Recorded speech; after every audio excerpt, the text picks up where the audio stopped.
शांति। आपका प्रश्न है ब्रह्मा की आयु कितनी है?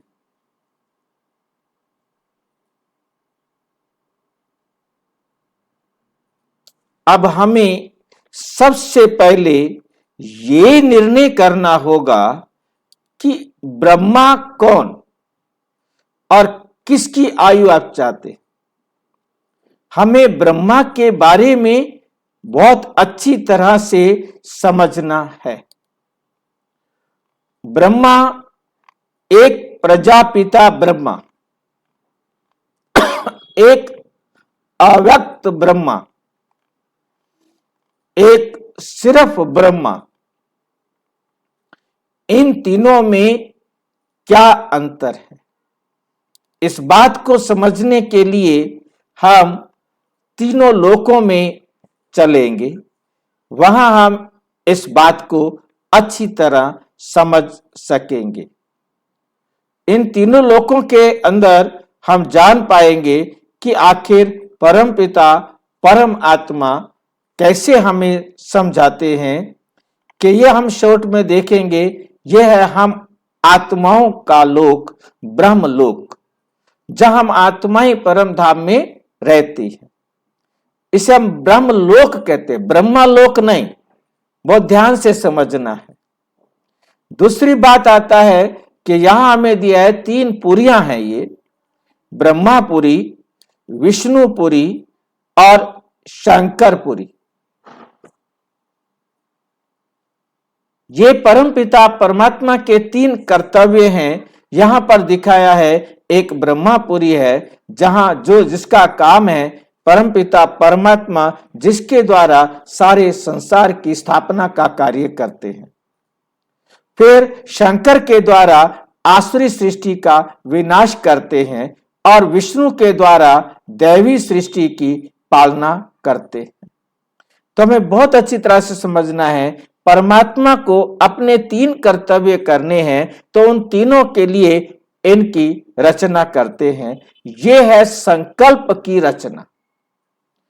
बुद्धि में बहुत अच्छी तरह से समझना है, यह है संकल्प की रचना।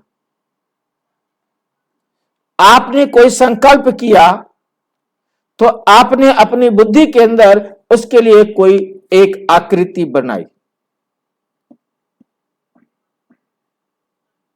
पर वो आपकी बुद्धि में है। मुझे नहीं मालूम वो क्या है, किसी और को नहीं मालूम कि वो क्या है, क्योंकि आप सोच रहे हैं, आप संकल्प कर रहे हैं, आपकी बुद्धि में उसके लिए जो भी आकृति बनाई है वो आपकी बुद्धि में है। तो सूक्ष्म लोक एक संकल्प की रचना है, वह हर एक की अपनी अलग अलग होती है। तो यह परमपिता परमात्मा की एक संकल्प की रचना है कि मुझे नीचे जाकर इस पतित दुनिया में नई दुनिया की रचना करने के लिए ब्रह्मा के द्वारा दैवी सृष्टि की रचना करनी है, शंकर के द्वारा आसुरी सृष्टि का विनाश कराना है और विष्णु के द्वारा दैवी सृष्टि की पालना करानी है। इन 3 संकल्पों को लेकर परमपिता परमात्मा परम धाम से इस पृथ्वी पर आते हैं। ये मेरे ख्याल से आपको बात समझ में आई होगी।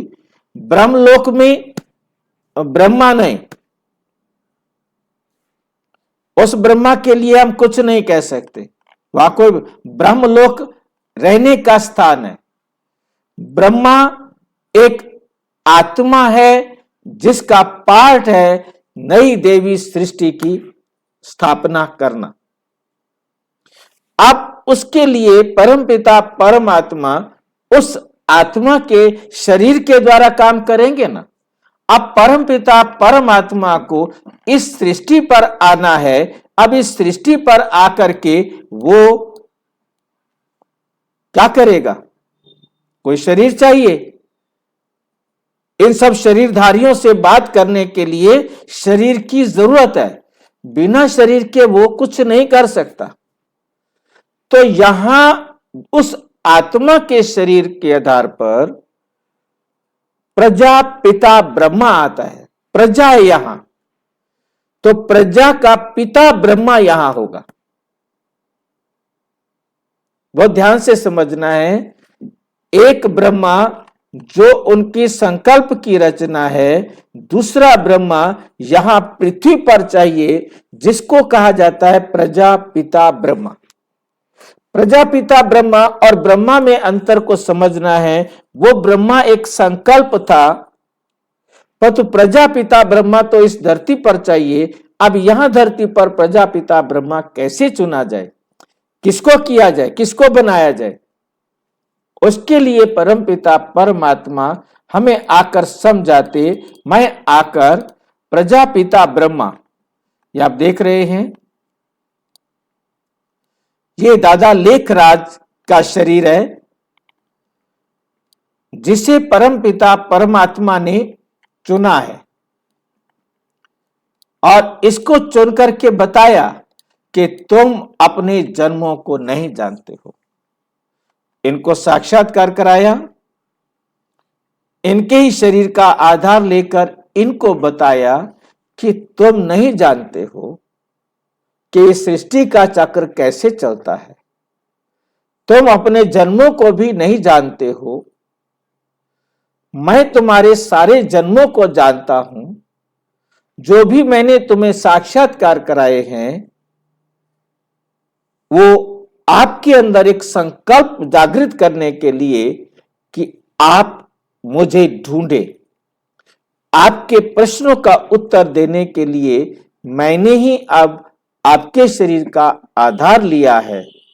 मैं तुम्हारे सारे जन्मों को जानता हूं।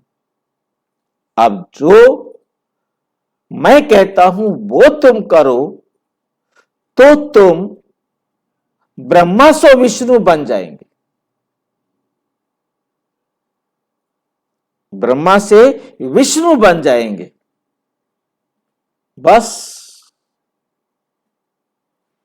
इस बात ने उसे विश्वास दिलाया और उसने कहा ठीक है, जो आप कहे मैं वो करूंगा। तब दादा लेखराज ने को कहा गया कि तुम अपना तन मन धन मुझे दे दो। अब इन्होंने अपना तन मन धन देने के लिए पक्का वायदा किया और उस रास्ते पर चल पड़े। अब इसको ब्रह्मा नहीं कहेंगे, इसको प्रजापिता ब्रह्मा भी नहीं कहेंगे। इनका जन्म 1876 में हुआ और इन्होंने शरीर 1969 में छोड़ दिया। इनके शरीर की आयु, क्योंकि हम इनके हिसाब से जानते हैं, तो इनके शरीर की आयु लगभग 92 वर्ष 93 वर्ष रही।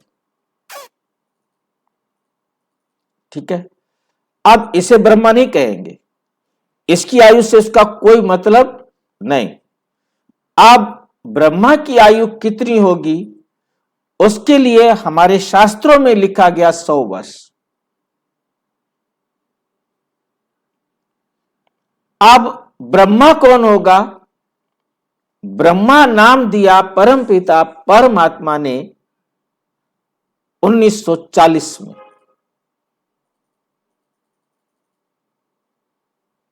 एक संदेश के माध्यम से। अब परमात्मा ने इनके तन में प्रवेश कर लिया पहले। अब वो डेट ना तो इसको पता थी, ना ये इन्होंने हमें बताई, क्योंकि इन्होंने शरीर छोड़ दिया, और ना परमात्मा हमें बताता।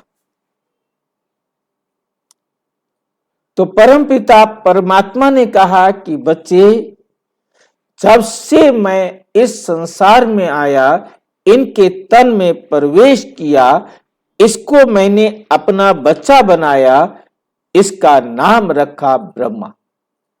नाम रखा 1940 में।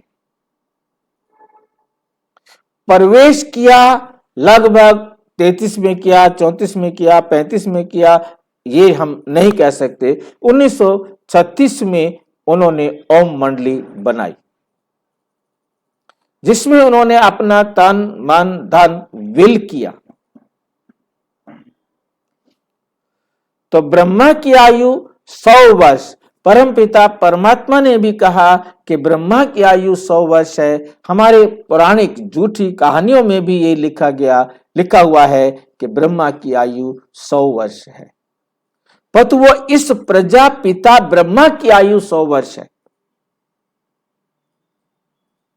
और ब्रह्मा कब तक रहेगा? जब तक ये विष्णु नहीं बनेगा। और विष्णु कब बनेगा? जब ये 100% परमात्मा डायरेक्शन के अनुसार संपूर्णता को प्राप्त करेगा। और ब्रह्मा से विष्णु बनना माना कृष्ण के रूप में जन्म लेना। वो विष्णु का वर्क शुरू होता है, विष्णु का कर्म शुरू होता है, जो इस संगम पर चलता है। और ये संगम भी 100 वर्ष का है। तो ब्रह्मा से विष्णु बनना और विष्णु में भी संपन्न होना कि जो विष्णु के रोल के अनुसार जो उसने कर्म करने हैं वो कर्म भी पूरे होंगे। तो प्रजा पिता ब्रह्मा की आयु 100 वर्ष है। ना इस शरीर की आत्मा के लिए कहेंगे, क्योंकि आत्मा तो अजर और अमर और अविनाशी है। ना दादा लेखराज की आयु का यहां जिक्र होगा, ना सिर्फ ब्रह्मा का जिक्र होगा। और तीसरा ब्रह्मा है अव्यक्त ब्रह्मा। जिस समय से दादा लेखराज के शरीर ने, दादा लेखराज की आत्मा ने अपने इस नश्वर शरीर को छोड़ा, उसके बाद परमपिता परमात्मा ने नाम दिया अव्यक्त ब्रह्मा। उससे पहले का नाम दिया कि वो था साकार ब्रह्मा, और ये है अव्यक्त ब्रह्मा। तो हम साकार ब्रह्मा को भी 100 वर्ष नहीं कह सकते, सूक्ष्म वतन वाले ब्रह्मा को भी 100 वर्ष नहीं कह सकते, अव्यक्त वतन वाले ब्रह्मा को भी 100 वर्ष नहीं कह सकते। प्रजापिता ब्रह्मा को 100 वर्ष कह सकते। ध्यान रखना है, एक है सिर्फ ब्रह्मा जिसको आपने सूक्ष्म वतन में देखा, एक है साकार ब्रह्मा जिसको हमने दादा लेखराज के शरीर में देखा, एक है अव्यक्त ब्रह्मा जब संपूर्ण को प्राप्त होकर के ब्रह्मा बाबा अव्यक्त हुए। तो अव्यक्त ब्रह्मा को भी हम जो है ना ब्रह्मा नहीं कहेंगे, 100 वर्ष का नहीं कह सकते। तो वास्तव में जिस समय से परमपिता परमात्मा ने इस दादा लेखराज की आत्मा को अपना साथी बनाया, इसे अपना बच्चा बनाया, इस आत्मा को कहा कि तुम हो मेरे बच्चे और ये सब हैं तुम्हारे भाई प्रजापिता ब्रह्मा। और जब उन ब्रह्मा के द्वारा सबको एडॉप्ट किया और उसे प्रजापिता का नाम दिया, वो ब्रह्मा की आयु 100 वर्ष। परमपिता परमात्मा का इस संसार में रोल 100 वर्ष का है, ब्रह्मा की आयु 100 वर्ष की है, संगम युग 100 वर्ष का है।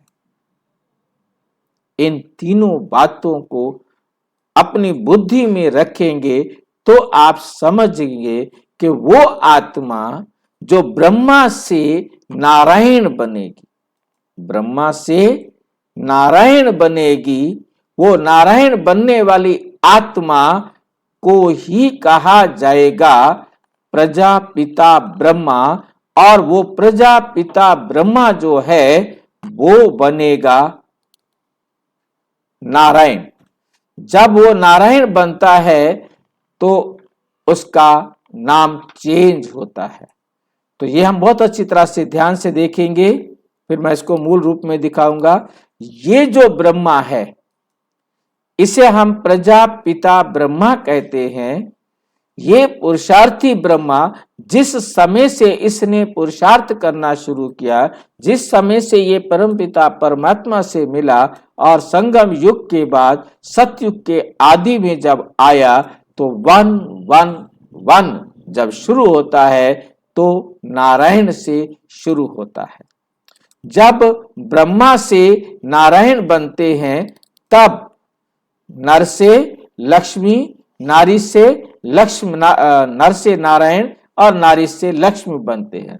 तो इस चक्र के अंदर हम समझेंगे कि परम पिता परमात्मा आकर दादा लेखराज की आत्मा को जब संपूर्णता प्राप्त करते हैं, 100 वर्ष का संगम खत्म होता है तो इस पृथ्वी पर नारायण के रूप में 111 से नए कल्प का आदि होता है। हम वापस अपने उस पहले वाले चित्र पर चलते हैं जहां से हम आत्माएं आती हैं। तो हम आत्माएं परम धाम से इस पृथ्वी पर आई थी। तो ये हम परम धाम का दृश्य देख रहे हैं। इसको थोड़ा ध्यान से समझने का प्रयास करेंगे। इसके अंदर सबसे ऊपर परम पिता परमात्मा को दिखाया है। एक मोटी बिंदी दिखाई है, परंतु बुद्धि में जरूर याद रखना है कि ये परमात्मा नहीं है। ये परमात्मा को याद दिलाने के लिए, क्योंकि परमात्मा एक नूर है, एक ज्योति है, एक लाइट है, ये उसका यादगार है। ये हमने समझाने के लिए आपको यहां पर लगाया है। और उसके नीचे 2 बिंदियां हैं, एक है नारायण की आत्मा और एक है लक्ष्मी की आत्मा। आपने पुराने चित्रों में देखा होगा वहां 3 बिंदियां लगी होती हैं। उसको हम समझाया करते थे ब्रह्मा विष्णु शंकर, परंतु उसके नीचे फिर 2 बिंदियां होती थी। मेरी बुद्धि में कभी समझ में नहीं आता था कि ये 3 बिंदियां लगा दी ब्रह्मा विष्णु शंकर, फिर ये 2 बिंदियां लगा दी ये नारायण और लक्ष्मी, इसका क्या मतलब है? तो आप परम पिता परमात्मा आकर समझाते बच्चे, ब्रह्मा की आत्मा ही तीनों रोल प्ले करती है। वही आत्मा ब्रह्मा से विष्णु बनती है, नारायण बनती है और वह एक ही आत्मा है। तो वो आत्मा संगम पर जब परम पिता परमात्मा को अपना रथ देती है, शरीर देती है, ताकि वो सारे संसार की आत्माओं को पतित से पावन बनाकर घर लेकर चले। वो संगम युग 100 वर्ष का, वो ब्रह्मा का पार्ट भी 100 वर्ष का। अच्छा, अच्छी तरह समझ में आ गया होगा। फिर भी आपके मन में कोई भी प्रश्न रहा हो, किसी भी प्रकार का कोई प्रश्न हो, तो आप अपने समीप के किसी भी प्रजापिता ब्रह्मा कुमारीज ईश्वरीय विश्वविद्यालय के सेवा केंद्र पर संपर्क करें। और यदि कोई प्रश्न है और आपको नहीं मिल रहा है कोई आंसर, तो 9213106986 पर केवल टेलीग्राम करें। 9650692270 पर केवल व्हाट्सएप करें, फोन नहीं। ओम शांति।